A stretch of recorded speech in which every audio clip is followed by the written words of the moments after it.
So the other night I saw you at the Beacon, and it was an hour? About an hour and 15. How much time goes into the construction of an hour and 15-minute piece of comedy? It's like asking God how much time goes into an oak tree. He says, I don't know, I do it every day, I do it all day, I don't know. I plant the tree, it grows, eventually it's an oak tree, who the hell cares? That's all I can do. I don't know.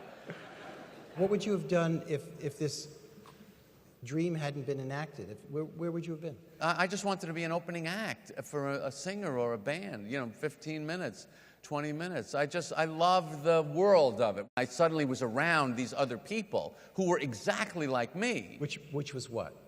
Obsessed with the same thing, but what do they like? You're just off. You're out. You're eccentric.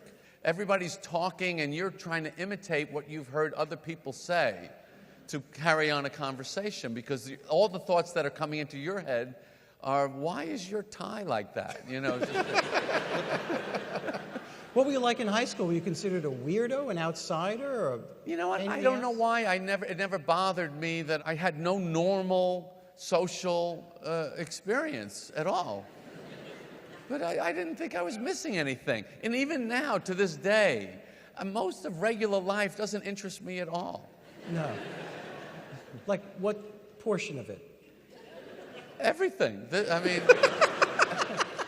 What do you think is fun? What's a fun thing for David Remnick? When you want to have fun, what do you do? I go to the movies. I listen to music. Yeah, that's pretty sad. No, I'm just kidding. Now, your parents were both orphans. Mm-hmm. Did that create any unusual home life? What was that? I think it like? did. There was a very, what I call a benign neglect in my house. I was like a raccoon to my parents. You kind of know it's around, but you don't really know where it is, They had no interest in any of my activities, school, grades, social life, health, safety, or education. Zero. And which was very fun and freeing, and which I also mentioned in the show, that I was never funny around them, ever. And so Not at the dinner table? No, I didn't want to make adults laugh. I don't know why, I didn't know how to do it. How did they view, as you started to progress a little bit in the clubs, did they ever come see you? Mm-hmm. How'd they react to it? They liked it, I don't remember. I was such a nervous wreck myself. It was my gay closet moment was to tell them I'm funny. You don't know this, but I'm funny. Heartbreaking. Yeah, and I want to live a funny lifestyle out. You had this incredibly intense, creative period of doing the Seinfeld show. When did you know it was going to work? Right away?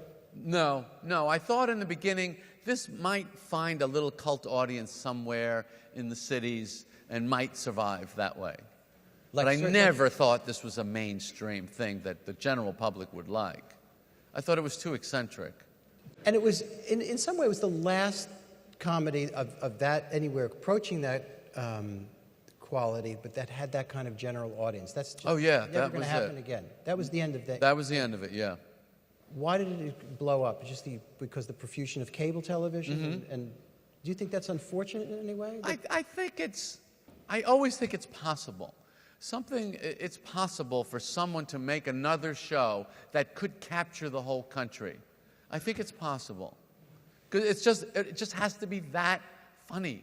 You have to be just so goddamn funny that they love it. They can't get enough of it. What was that relationship like once the show started going with Larry David? In other words, who's playing what role? Who's good at what in terms of conceiving the show? Larry was always great at the general direction that the show should take. Let's have George lose his apartment and move back in with his parents for the whole season. Right. I would never think of something like that. That was a Larry. He would think of that, and that was a brilliant idea. And I was very good at, when he and I would talk in the room, I loved to structure the dialogue so that the joke was at the right place and the line that precedes it was the right line. When you do it well, you don't see any of that. You see the skill of a great musician. When you're watching a comedian who knows what he's doing, you're just laughing and having fun, and it all seems so easy. It seems easy for the comedian, the audience is having fun, and that's what it takes so long to learn. See, what most of these guys, most of the kids that I started out with, you go up, let's say you go up on stage 5 or 10 times a week, 2 or 3 of those, you're going to do well.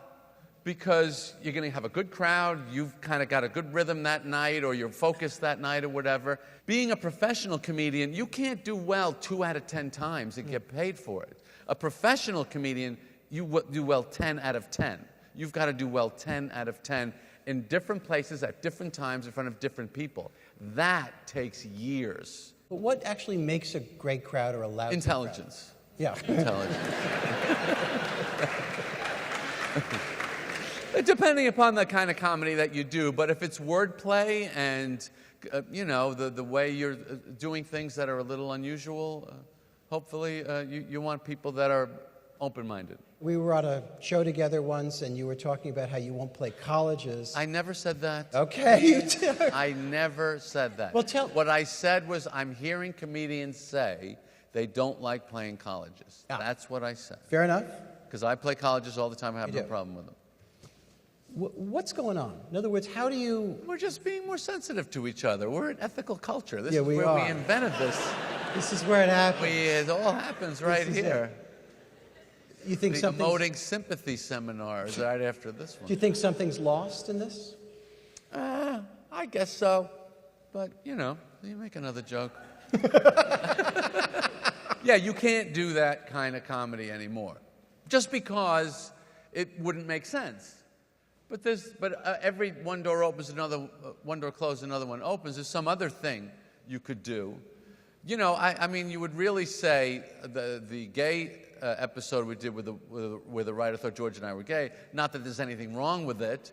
That was really the beginning of we'll be sensitive to it, and that'll be the joke. So there's always a joke. You just got to find it. You went to the White House to see President Obama. And for an episode, and you drove in his limousine, no? Which car did you drive in? We drove in a '63 Corvette. That's it. Okay. Yeah. So, and the episode opens with you outside of the Oval Office, knocking on the window. Yeah. Like a schmagegi. And yeah. It's the greatest moment of my life. Was it? Yes. Who gets to do that? I knew no one is ever going to get, no other comedian in history will get this opportunity that I've got. Will we see you knocking on the window outside? Please don't. Trump. Jerry, thank you very much. Thank you.